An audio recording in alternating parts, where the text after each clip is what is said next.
And now for the adventures of Indiana Jim. Indiana Jim was a famous adventurer who lived up in the Colorado Rocky Mountains. He loved to head up to the mountains and find climbers who needed rescuing, all the while keeping a sharp eye out for treasure that he might bring back home himself. One day, Indiana Jones was heading up to the mountains, and as he climbed higher, he heard a voice crying, "Help! Help! Help me!" Indiana Jim climbed higher and higher until he came across a ledge. He grabbed his hand up, and there on top of that ledge saw a climber. The climber said, "Could you help me?" And Indiana Jim said, "Of course." So he reached his hand out and helped him down. He led him all the way back to his car. And as the man thanked him, Indiana Jim remembered what he saw.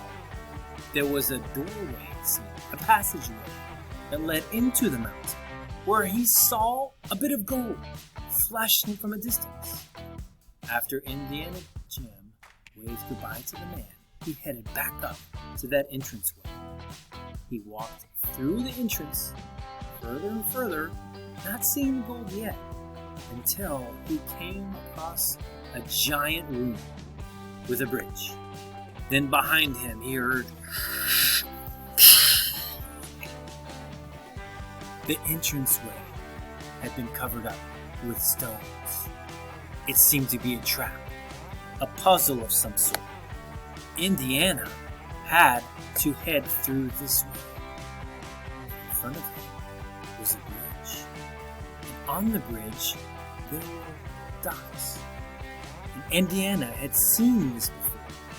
But what was this? As he turned back, he remembered what he saw on the wall of the tunnel. It was printed on a piece of paper, "The Way Out." It said, "You must be greater. Step on this, and you'll have escape. You'll have your bliss." Indiana looked. He looked at the dots. What would this mean? Greater. You must be greater. Oh, wait a minute.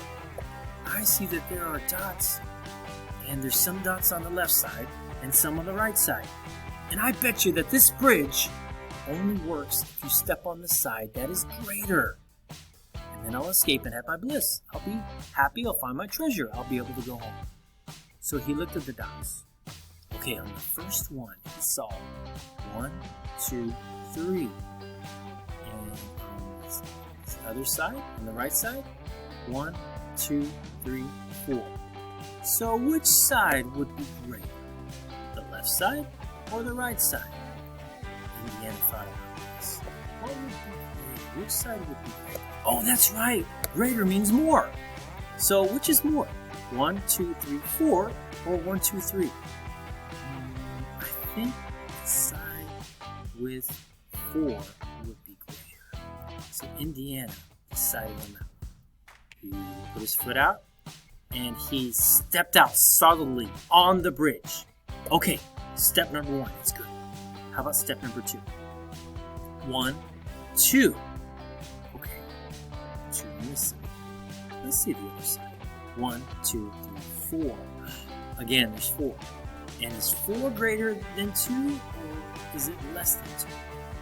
4 is greater than 2. So carefully, cautiously, put his foot out and stepped on the left side of the next step. Sure enough, it was solid.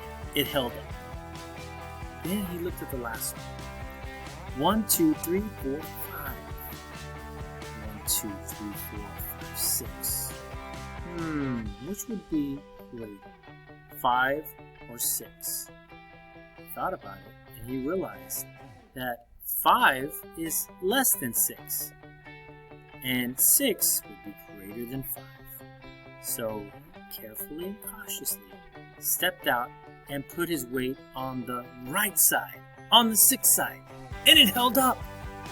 He stepped across, looked back at the bridge, and was so glad he remembered this principle that he had learned in kindergarten. More is greater, and less is fewer. As he walked through the other side, he looked to his right, and he saw there, shining in the tunnel, a big chest of gold. He picked it up. Oh, it was so heavy. He couldn't believe it. And he pulled it all the way through. And then on the other side, he found the exit to the cave. He was so happy. Indiana had done it again. And he had a big chest of gold to celebrate with. He headed down the mountain.